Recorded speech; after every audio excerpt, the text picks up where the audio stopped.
Hello friends, welcome to our YouTube channel learn with NH. आज का ये video आप लोगों के लिए काफ़ी शानदार होने वाला है। आज की इस वीडियो के अंदर हम दोस्तों रीट एग्ज़ाम 2025 से संबंधित लेवल 1 और लेवल 2 में जो आपका टॉपिक दिया गया है आरटी एक्ट 2009, इससे संबंधित प्रीवियस ईयर्स एग्ज़ाम में जो आपके सवाल पूछे गए हैं, जो कि सबसे ज़्यादा इंपॉर्टेंट सवाल है, आपके बार बार पूछे जाते हैं, उन्हीं सवालों को आज हम डिस्कस करने वाले हैं। तो आरटी एक्ट जो आपका दिया गया है, इससे संबंधित प्रीवियस ईयर्स के सवाल हम देखेंगे। तो चलिए दोस्तों, बिना देरी के शुरू करते हैं। पहला सवाल आपकी स्क्रीन पर है, भारत में शिक्षा के अधिकार के लिए पहल किसने की? तो भारत में शिक्षा के अधिकार के लिए पहल किसके द्वारा की गई, ये आपसे पूछा गया है। दादा भाई नेहरू जी, जाकिर हुसैन, गोपाल कृष्ण गोखले या फिर राजीव गांधी? तो बताइए दोस्तों, इसका आंसर क्या होगा? भारत में शिक्षा के अधिकार के लिए पहल किसके द्वारा की गई? तो ये आपके गोपाल कृष्ण गोखले के द्वारा की गई। ऑप्शन सी यहाँ पर आपका बिल्कुल करेक्ट हो जाएगा, ये आपको ध्यान रखना है।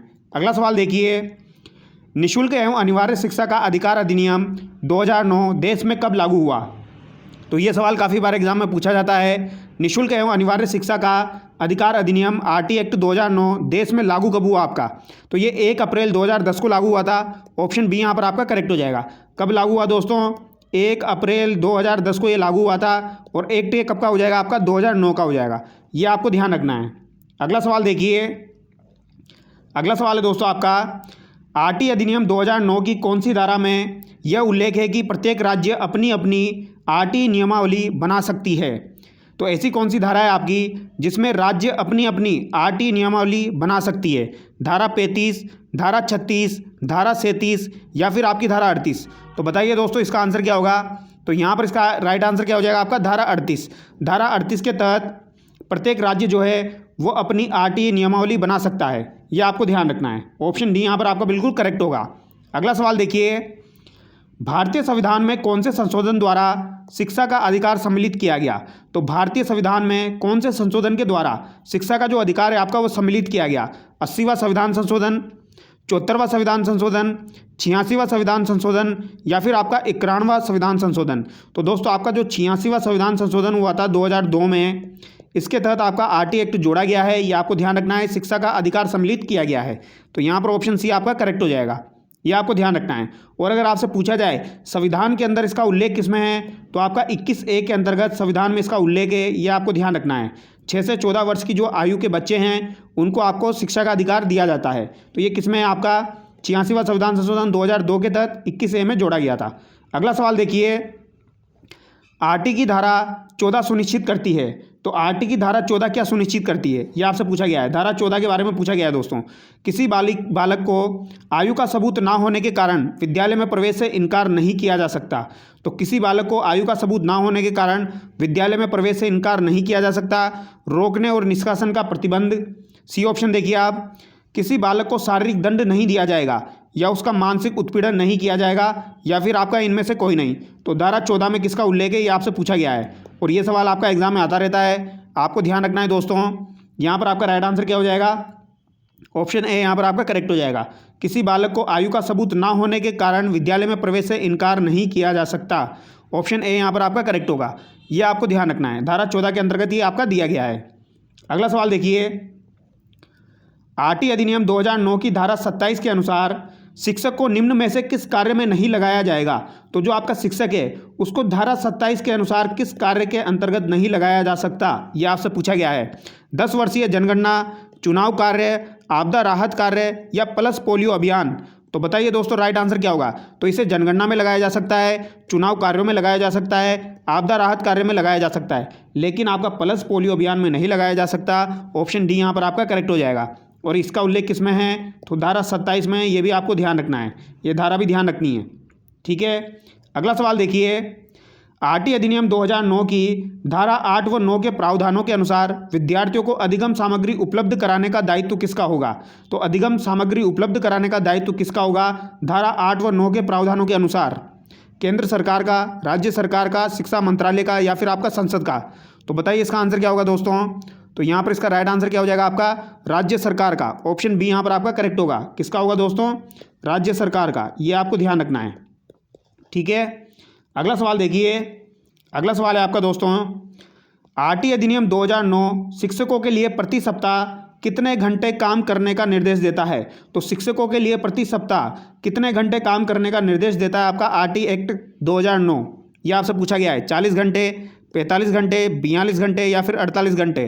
तो यहाँ पर राइट आंसर क्या होगा दोस्तों आपका 45 आवर्स, 45 घंटे, यानी कि ऑप्शन बी यहाँ पर आपका करेक्ट हो जाएगा। तो अगर आपसे पूछा जाए शिक्षकों के प्रति सप्ताह कितने घंटे काम करने का निर्देश देता है तो ये 45 घंटे, ये आपको ध्यान रखना है। अगला सवाल देखिए, प्रति सप्ताह 45 घंटे कार्य का निर्देश जिसमें तैयारी के घंटे भी शामिल है। तो इसमें आपके तैयारी के घंटे भी शामिल होते हैं 45 घंटे में, ये आपको ध्यान रखना है। अगला सवाल देखिए, आरटी अधिनियम 2009 के अनुसार निम्नलिखित किस प्रमाण पत्र के बिना कोई विद्यालय स्थापित नहीं किया जाएगा। तो ऐसा कौन सा प्रमाण पत्र है जिसका बिना कोई विद्यालय स्थापित नहीं किया जाएगा आरटी एक्ट 2009 के अनुसार। प्रशंसा, मान्यता, नियम एवं शर्तें और प्राधिकार। तो दोस्तों मान्यता के बिना आपका कोई भी विद्यालय जो है वो स्थापित नहीं किया जाएगा। ऑप्शन बी यहाँ पर आपका करेक्ट हो जाएगा, ये आपको ध्यान रखना है। अगला सवाल देखिए, इसका एक्सप्लेनेशन भी समझ लीजिए आप। धारा 18 जो है दोस्तों, इसमें दिया गया है कोई भी विद्यालय सरकार की मान्यता के बिना संचालित और स्थापित नहीं किया जाएगा। तो कोई भी विद्यालय आपकी सरकार की मान्यता के बिना संचालित या स्थापित नहीं किया जाएगा। ये किस में दिया गया है, ये आपकी धारा 18 में दिया गया है, ये बात आपको ध्यान रखनी है, ठीक है। अगला सवाल देखिए, अब यहाँ पर यह भी ध्यान रखना है आपको, अगर कोई विद्यालय जो है वो बिना मान्यता के खोल लिया जाए तो उस पर कितना जुर्माना लग सकता है। तो 1 लाख रुपए का जुर्माना उस पर लग जाएगा। और अगर वो फिर भी उसको निरंतर रखता है यानी चालू रखता है तो उसे प्रतिदिन 10,000 रुपये का जुर्माना देना पड़ेगा। ये बात आपको ध्यान रखनी है। तो 1 लाख रुपये का जुर्माना लग जाएगा अगर वो बिना मान्यता के स्कूल खोलता है धारा 18 के तहत, और अगर वो प्रतिदिन फिर से चालू रखेगा तो 10,000 रुपये का जुर्माना लगेगा उस पर। यह बात भी आपको ध्यान रखनी है। अगला सवाल देखिए, निम्नांकित में से कौन सा शिक्षा का अधिकार अधिनियम 2009 के संदर्भ में सही नहीं है। तो शिक्षा का अधिकार अधिनियम 2009 के संदर्भ में आपका कौन सा सही नहीं है। धारा 17 बच्चों की दंड से रक्षा करता है। धारा 14 प्रति व्यक्ति शुल्क संग्रहण का निषेध है। धारा 21 में विद्यालय प्रबंध समिति का प्रावधान है। और धारा 28 शिक्षकों के निजी ट्यूशन को निषिद्ध करता है। तो यहाँ पर आपका राइट आंसर क्या होगा दोस्तों, धारा 17 में बच्चों की दंड से रक्षा, तो ये बात बिल्कुल सही है आपकी। धारा 14 जो है प्रति व्यक्ति शुल्क संग्रहण का निषेध, तो दोस्तों ये आपका गलत हो जाएगा। ऑप्शन बी यहाँ पर आपका गलत हो जाएगा। धारा 21 में विद्यालय प्रबंध समिति का प्रावधान है, ये बात भी आपकी बिल्कुल सही है, ये भी आपकी सही है। और धारा 28 जो है उसमें शिक्षकों के निजी ट्यूशन को निषिद्ध करता है, यानी कोई भी शिक्षक निजी ट्यूशन नहीं पढ़ा सकता, ये धारा 28 में दिया गया है, ये बात आपको ध्यान रखनी है। तो धारा 14 में क्या है, धारा 14 में आपका प्राथमिक शिक्षा में प्रवेश के लिए जन्म प्रमाण पत्र या अन्य कोई दस्तावेज आयु का आधार होगा। तो आयु का आधार क्या होगा आपका, जन्म प्रमाण पत्र या अन्य कोई दस्तावेज होगा प्राथमिक शिक्षा में प्रवेश के लिए। ये किस में दिया गया है, धारा 14 में। लेकिन अगर किसी बालक के पास आयु के सबूत नहीं है तो विद्यालय जो है वो प्रवेश से मना नहीं कर सकता है, ये बात भी आपको ध्यान रखनी है। अगला सवाल देखिए, विद्यालय में नामांकन के पश्चात विद्यालय जाना छोड़ देने वाले बच्चों के अनुपात को कहते हैं। तो विद्यालय में नामांकन के पश्चात उन्होंने विद्यालय जाना छोड़ दिया तो ऐसे बच्चों के अनुपात को क्या कहा जाएगा, ड्रॉप आउट रेट, ठहराव, या फिर ऑप्शन सी देखिए आप, अपव्यय या धारण। तो इसे क्या कहा जाएगा दोस्तों, इसे ड्रॉप आउट रेट कहा जाएगा। क्या कहा जाएगा इसे दोस्तों ड्रॉप आउट रेट कहा जाएगा, ये बात आपको ध्यान रखनी है, ठीक है। क्या कहा जाएगा, ड्रॉप आउट रेट कहा जाएगा। अगला सवाल देखिए, अगला सवाल है आपका, शिक्षा का अधिकार अधिनियम 2009 के लिए कौन सा कथन सत्य नहीं है। तो यहाँ पर कौन सा सत्य नहीं है, 6 से 14 वर्ष के प्रत्येक बालक के लिए निःशुल्क व अनिवार्य शिक्षा। तो 6 से 14 वर्ष के बालक के लिए निःशुल्क व अनिवार्य शिक्षा, ये तो बिल्कुल सही बात है, इसी को तो हम पढ़ रहे हैं। विद्यालय प्रबंध समिति का प्रावधान, तो ये भी आपका प्राथमिक शिक्षा के लिए राष्ट्रीय आयोग का गठन, तो ये भी है आपका, राष्ट्रीय आयोग का गठन भी किया जाएगा, विद्यालय प्रबंध समिति का प्रावधान भी है। अध्यापक के लिए प्रति सप्ताह न्यूनतम 60 घंटों का कार्य, तो ये गलत हो जाएगा, न्यूनतम कितना, 45 घंटे का कार्य रहेगा दोस्तों। ऑप्शन डी यहाँ पर आपका करेक्ट हो जाएगा, ठीक है, ये बात आपको ध्यान रखनी है। अध्यापकों के लिए प्रति सप्ताह 45 घंटे कार्य का निर्देश जिसमें तैयारी के घंटे भी शामिल है। विद्यालय प्रबंधन समिति का उल्लेख किसमें, आपका धारा 21 में है दोस्तों, ठीक है। विद्यालय प्रबंधन समिति जो है आपका, इसका उल्लेख किसमें आपका, तो ये धारा 21 में है, ठीक है। स्कूल मैनेजमेंट कमेटी जो है ये आपकी किसमें हो जाएगी दोस्तों, ये आपकी हो जाएगी धारा 21 में, ये बात आपको ध्यान रखनी है। और इसमें टोटल कितने मेंबर होते हैं, टोटल 16 मेंबर होते हैं, जिसमें 50% आपकी महिलाएं होती है।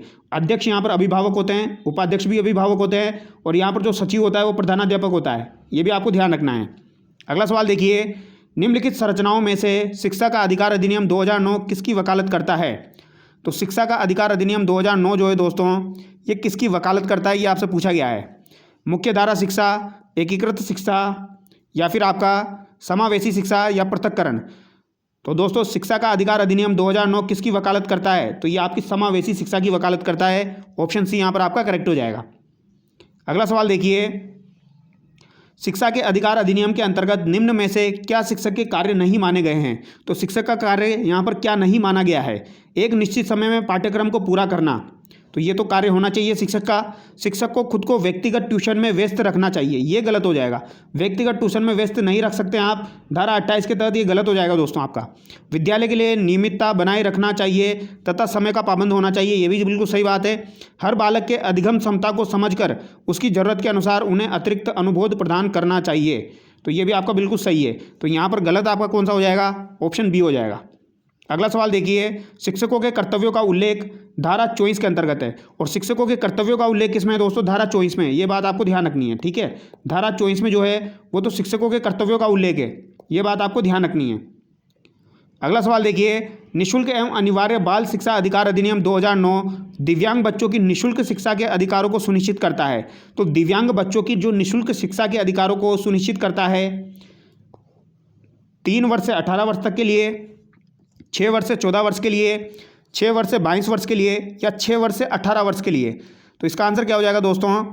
दिव्यांग बच्चों की निःशुल्क शिक्षा के अधिकारों को कौन सुनिश्चित करेगा? आपका 6 वर्ष से 18 वर्ष तक के लिए सुनिश्चित किया जाएगा, यानी कि ऑप्शन डी यहाँ पर आपका करेक्ट होगा, ठीक है। नॉर्मली सामान्य बालकों के लिए तो 6 से 14 वर्ष होता है, लेकिन दिव्यांग बालकों के लिए दोस्तों ये थोड़ा सा ज़्यादा होता है, आपका 6 से 18 वर्ष होता है।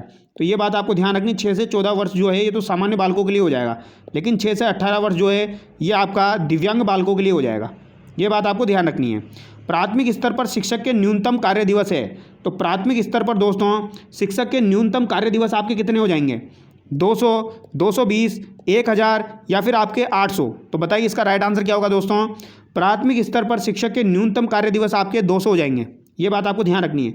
अगर आपसे प्राथमिक स्तर का पूछा जाए तो कितने हो जाएंगे? 200 हो जाएंगे। लेकिन अगर आपसे पूछा जाए उच्च प्राथमिक स्तर पर कितने हो जाएंगे, तो उच्च प्राथमिक स्तर पर आपके 220 हो जाएंगे, ये बात आपको ध्यान रखनी है।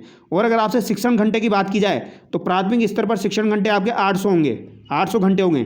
लेकिन अगर आपसे बात की जाए उच्च प्राथमिक स्तर पर शिक्षण घंटे कितने होंगे, तो ये आपके 1000 घंटे हो जाएंगे, ये बात भी आपको ध्यान रखनी है। तो यहाँ पर राइट आंसर आपका क्या हो जाएगा? 200 हो जाएगा, ठीक है। सारे इंपॉर्टेंट सवाल है, ये एग्जाम में पूछे जाते हैं आपके।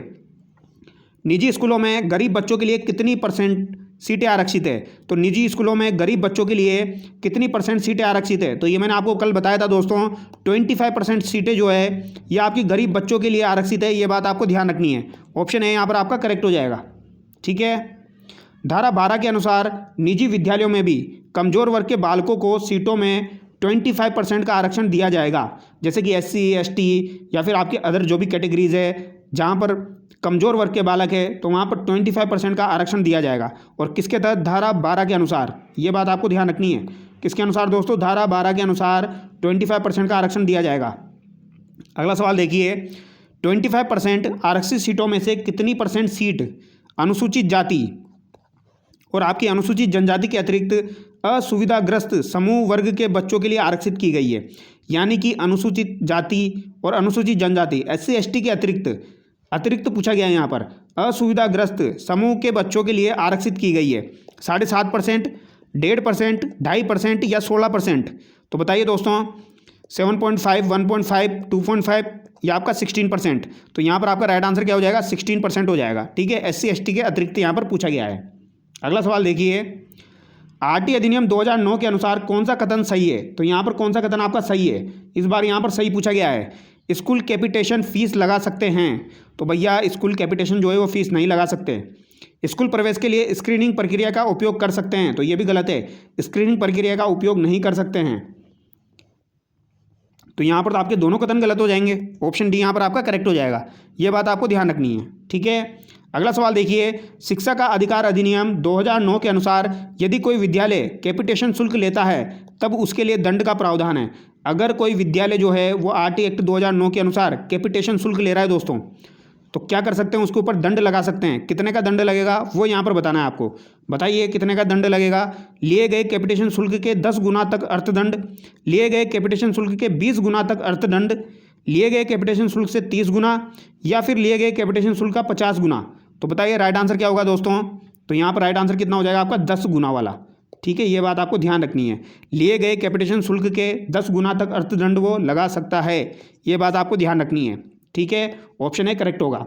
अगला सवाल देखिए, शिक्षा का अधिकार अधिनियम 2009 में 6 वर्ष से 14 वर्ष आयु के बच्चे विद्यालय कभी नहीं गए अथवा विद्यालय शिक्षा अधूरी छोड़ने वाले बच्चों को शिक्षा के मुख्य धारा से जोड़ने हेतु क्या प्रावधान किया गया है। तो कुछ बच्चे आपके ऐसे होते हैं जो एडमिशन ले लेते हैं फिर छोड़ देते हैं, या अधूरी शिक्षा करने वाले बच्चे होते हैं, तो उनको मुख्य धारा से जोड़ने के लिए क्या प्रावधान सरकार के द्वारा किया गया है। विशेष पाठ्यक्रम लागू करने पर जोर दिया गया, विशेष प्रशिक्षण लागू करने पर जोर दिया गया, या अलग से विद्यालय खोलने की बात कही गई। तो यहाँ पर राइट आंसर क्या होगा दोस्तों आपका, अलग से शिक्षक नियुक्त करने की बात कही गई। तो यहाँ पर राइट आंसर होगा आपका उनको अलग से विशेष प्रशिक्षण दिया जाएगा। ऑप्शन बी यहाँ पर आपका करेक्ट हो जाएगा।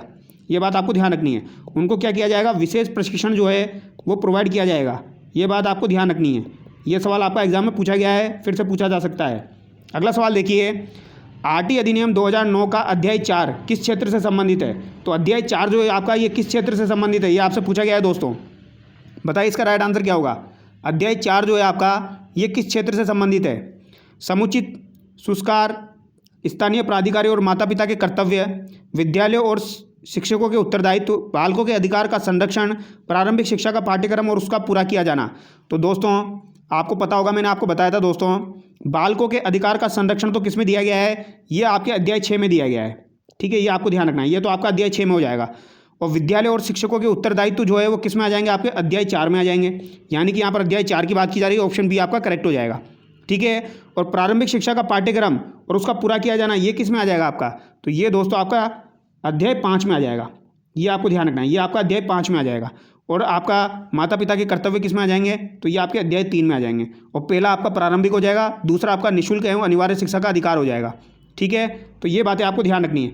4, 5, 6 और ये 3 ये आपको ध्यान रखना है। साथ में आपकी अन्य प्रमुख बातें हैं, तो यहाँ पर ऑप्शन भी आपका करेक्ट होगा। अगला सवाल देखिए, आरटी अधिनियम 2009 की धारा 25 संबंधित है। तो धारा 25 जो है दोस्तों वो आपकी किससे संबंधित है, ये आपसे पूछा गया है। धारा 25 जो है ये आपकी किससे संबंधित है। राष्ट्रीय सलाहकार परिषद का गठन, कठिनाइयों को दूर करने की केंद्रीय सरकार की शक्ति, छात्र शिक्षक अनुपात, या फिर आपका विद्यालय। तो यहाँ पर राइट आंसर क्या होगा दोस्तों आपका, विद्यालय और शिक्षकों के, यहाँ पर राइट आंसर क्या हो जाएगा आपका, छात्र शिक्षक अनुपात। ऑप्शन सी यहाँ पर आपका करेक्ट होगा। ऑप्शन सी यहाँ पर आपका करेक्ट हो जाएगा। धारा 25 की यहाँ पर बात की जा रही है, छात्र और शिक्षक का अनुपात जो है वो आपका धारा 25 में दिया गया है। ऑप्शन सी यहाँ पर करेक्ट होगा। अगला सवाल देखिए, आरटी एक्ट 2009 की कौन सी धारा यह दर्शाती है कि प्रत्येक माता पिता या संरक्षक का यह कर्तव्य होगा कि, यानी माता पिता का क्या कर्तव्य होगा, वह आसपास के विद्यालय में प्रारंभिक शिक्षा के लिए अपनी संतान को प्रवेश दिलाए। तो ये किस धारा में उल्लेखित है, धारा 3, धारा 4, धारा 10 या धारा 15। तो बताइए राइट आंसर क्या होगा दोस्तों। तो ये आपका धारा 10 में दिया गया है। किस में दिया गया है, धारा 10 में आपका दिया गया है दोस्तों। माता पिता का ये कर्तव्य होगा कि वो आसपास के विद्यालय में प्रारंभिक शिक्षा के लिए अपनी संतान को प्रवेश दिलाएं, धारा 10 के अंतर्गत। अगला सवाल देखिए, बालकों को निःशुल्क और अनिवार्य शिक्षा का अधिकार अधिनियम 2009 में ऐसे बालक जो अनुसूचित जाति, अनुसूचित जनजाति, विकलांग, सामाजिक व शैक्षिक पिछड़ा वर्ग और ऐसे अन्य समूह से संबंधित है या परिभाषित है, तो वो किस कैटेगरी के अंदर आएंगे। विशिष्ट पिछड़ा वर्ग में, गरीबी रेखा से नीचे यानी बीपीएल में, आर्थिक पिछड़ा वर्ग में, या असुविधाग्रस्त समूह में, वंचित समूह में। तो ये किस में आएंगे आपके दोस्तों, असुविधाग्रस्त समूह में, यानी वंचित समूह के अंतर्गत ही आएंगे। ऑप्शन डी यहाँ पर आपका करेक्ट होगा। अगला सवाल देखिए, बालकों का निःशुल्क और अनिवार्य शिक्षा का अधिकार अधिनियम 2009 के तहत एक 6 वर्ष से अधिक उम्र का बालक जो किसी भी स्कूल में प्रवेशित नहीं रहा है, ऐसे बालक को किस कक्षा में प्रवेशित किया जाएगा। तो एक 6 वर्ष से अधिक उम्र का बालक है जो किसी भी स्कूल में प्रवेशित नहीं रहा है, यानी कभी स्कूल नहीं गया, तो ऐसे बालक को किस कक्षा में प्रवेशित किया जाएगा, यह आपसे पूछा गया है। उनके ज्ञान के स्तर के अनुरूप, उनके मौखिक साक्षात्कार के अनुरूप, उसकी आयु के अनुरूप, उसके अनुवीक्षण के अनुरूप। तो यहाँ पर राइट आंसर क्या होगा दोस्तों, उसकी आयु के अनुरूप उसको प्रवेश दिया जाएगा। ऑप्शन सी यहाँ पर आपका करेक्ट होगा। ये आपको ध्यान रखना है। बालकों का निःशुल्क और अनिवार्य शिक्षा का अधिकार अधिनियम 2009 के अंतर्गत विद्यालय प्रबंध समिति, तो यहाँ पर आगे दोस्तों आपकी स्कूल मैनेजमेंट कमेटी में महिला सदस्यों की संख्या का प्रतिशत क्या है। तो मैंने आपको बताया दोस्तों, टोटल 16 सदस्य इसमें रहेंगे, जिसमें से 50% आपकी कौन रहेगी, महिलाएं रहेगी। तो यहाँ पर पूछा गया है महिला सदस्यों की संख्या का प्रतिशत कितना है, तो 50% हो जाएगा। ये आपको ध्यान रखना है। और अगर आपसे संख्या पूछी जाए तो 16 का 50 कितना हो जाएगा, 8 हो जाएगा। ये बात आपको ध्यान रखनी है। और यहाँ पर अध्यक्ष आपका अभिभावक होगा उपाध्यक्ष अभिभावक होगा और सचिव यहाँ पर प्रधानाध्यापक होगा। ये बात आपको ध्यान रखनी है। तो कुल 16 सदस्य है जिसमें 50% आपकी महिला सदस्य हो जाएगी। अगला सवाल देखिए, आरटीई अधिनियम 2009 के अनुसार प्राथमिक विद्यालयों के लिए छात्र शिक्षक अनुपात होना चाहिए। तो प्राथमिक विद्यालय जो है दोस्तों, उनके लिए आपके छात्र और शिक्षक अनुपात क्या होना चाहिए, ये यहाँ पर पूछा गया आपसे। ठीक है, तो प्राथमिक विद्यालयों के लिए छात्र शिक्षक अनुपात आपका क्या रहेगा, 25:1, 35:1, या फिर आपका 40:1, या फिर आपका 30:1। तो दोस्तों प्राथमिक स्तर की अगर बात की जाए, यानी 1 से 5 तक की बात की जाए, तो ये कितना रहेगा आपका, 30:1 रहेगा। ये बात आपको ध्यान रखनी है, कितना रहेगा, 30:1 रहेगा। तो ऑप्शन डी यहाँ पर आपका करेक्ट होगा। लेकिन 200 से अधिक छात्र होने पर यह अनुपात कितना हो जाएगा आपका, 40:1 हो जाएगा। ये बात हम प्राथमिक स्तर की कर रहे हैं। तो प्राथमिक स्तर में 30:1 रहेगा सामान्यतः, लेकिन 200 से अधिक छात्र होने पर यह अनुपात कितना हो जाएगा आपका, 40:1 हो जाएगा। लेकिन अगर आपसे बात की जाए दोस्तों उच्च प्राथमिक स्तर की, तो वहाँ पर क्या रहेगा आपका, वहाँ पर आपका 35:1 रहेगा। ये बात आपको ध्यान रखनी है। अगला सवाल देखिए, आरटी में शिक्षकों की नियुक्ति के लिए योग्यताएं, अर्हताएं व सेवा शर्तें निर्धारित है। तो आरटी में शिक्षकों की जो नियुक्ति के लिए जो उनकी योग्यताएं हैं, जो उनकी अर्हताएं हैं, उनकी सेवा शर्तें हैं, वो किस धारा में उल्लेखित है, धारा 22, धारा 23, धारा 24 या धारा 25। तो बताइए दोस्तों इसका राइट आंसर क्या होगा आपका। तो यहाँ पर आपका राइट आंसर हो जाएगा धारा 23। तो धारा 23 जो है दोस्तों, उसमें आपकी शिक्षक जो है उसकी योग्यताएं, अर्हताएं और सेवा शर्तें दी गई है। तो ऑप्शन बी यहाँ पर आपका करेक्ट होगा। बालकों का निःशुल्क और अनिवार्य शिक्षा का अधिकार अधिनियम 2009 के तहत कुल स्वीकृत संख्या में कितने प्रतिशत से अधिक अध्यापकों की रिक्तियां नहीं रहनी चाहिए। तो कुल स्वीकृत पद जो है आपके, उसमें से कितने प्रतिशत से अधिक अध्यापकों की रिक्तियां नहीं रहनी चाहिए, ये आपसे पूछा गया है। 8%, 10%, 5%, या फिर आपका हो जाएगा दोस्तों 15%। यहाँ पर दिया गया है 15%। तो यहाँ पर राइट आंसर क्या होगा आपका, तो ये हो जाएगा 10% से अधिक रिक्तियाँ नहीं होनी चाहिए। ऑप्शन बी यहाँ पर आपका करेक्ट होगा, 10% से अधिक रिक्तियाँ नहीं होनी चाहिए। ठीक है, अगला सवाल देखिए, तो धारा 26 के अनुसार सरकारी विद्यालयों में कुल स्वीकृत पदों में से 10% से अधिक पद रिक्त नहीं रहेंगे। ये बात आपको ध्यान रखनी है। तो ये जो भी इंपॉर्टेंट सवाल थे ये मैंने आपको करवाए दोस्तों। इसके अलावा कुछ धाराएँ मैं आपको बता देता हूँ, वो भी आपको ध्यान रखनी है, जो आपके एग्जाम में पूछी जा सकती है। ठीक है, जैसे कि मैंने आपको अध्याय का नाम तो बता ही दिया है। इसके अलावा धारा 23, 24 अभी हमने देखी। तो धारा 22 जो है उसमें तो है दोस्तों विद्यालय विकास योजना। तो विद्यालय विकास योजना आपकी धारा 22 में हो जाएगी। धारा 23 में आपके अध्यापक पद की योग्यताएं, अर्हताएं और सेवा शर्तें हो जाएगी। लेकिन आपसे पूछा जाए अध्यापक के कार्य एवं कर्तव्य किसमें है, तो धारा 24 में आपके अध्यापक के कार्य और कर्तव्य हो जाएंगे। ये बात आपको ध्यान रखनी है। ठीक है, और छात्र शिक्षक का अनुपात मैंने आपको बता दिया, 30:1 रहेगा नॉर्मली, और 200 से ज़्यादा हो जाएंगे तो 40:1 रहेगा प्राथमिक स्तर पर। लेकिन अगर आपसे पूछा जाए 60 छात्रों पर कितने शिक्षक रहेंगे, तो 2 रहेंगे। 61 से 90 छात्रों पर कितने शिक्षक रहेंगे, तो आपके 3 रहेंगे। और अगर आपसे पूछा जाए 91 से 120 में आपके कितने शिक्षक रहेंगे, 4 रहेंगे। और आपके 121 से 200 के अंतर्गत कितने शिक्षक रहेंगे, तो 5 रहेंगे। ये किसकी बात की जा रही है, प्राथमिक स्तर की बात की जा रही है। ठीक है, ये आपको ध्यान रखना है। और अगर आपसे पूछा जाए दोस्तों सरकारी अध्यापक निजी शिक्षण प्रक्रिया यानी प्राइवेट ट्यूशन में भाग कौन सी धारा के तहत नहीं लेते हैं, तो धारा 28 के तहत आप प्राइवेट कोचिंग में नहीं पढ़ा सकते हैं। ये बात किस में कही गई है, धारा 28 में कही गई है। ये बात आपको ध्यान रखनी है। ठीक है, और पाठ्यक्रम का मूल्यांकन किस में दिया गया है, धारा 29 में पाठ्यक्रम का मूल्यांकन दिया गया है। ये आपको ध्यान रखना है। और प्रमाण पत्र किस में दिया जाएगा, धारा 30 के अंतर्गत आपको 8वीं कक्षा पास करने पर प्रमाण पत्र दिया जाएगा। तो ये भी आपको ध्यान रखना है। तो ये कुछ इंपॉर्टेंट बातें थी जो कि मैंने आपको बताई, और यहाँ से आपको एग्जाम में सवाल देखने को मिलेगा। तो चलिए दोस्तों, अगर आपको वीडियो अच्छा लगा है तो वीडियो को लाइक करें और चैनल को सब्सक्राइब करें। Thank you so much.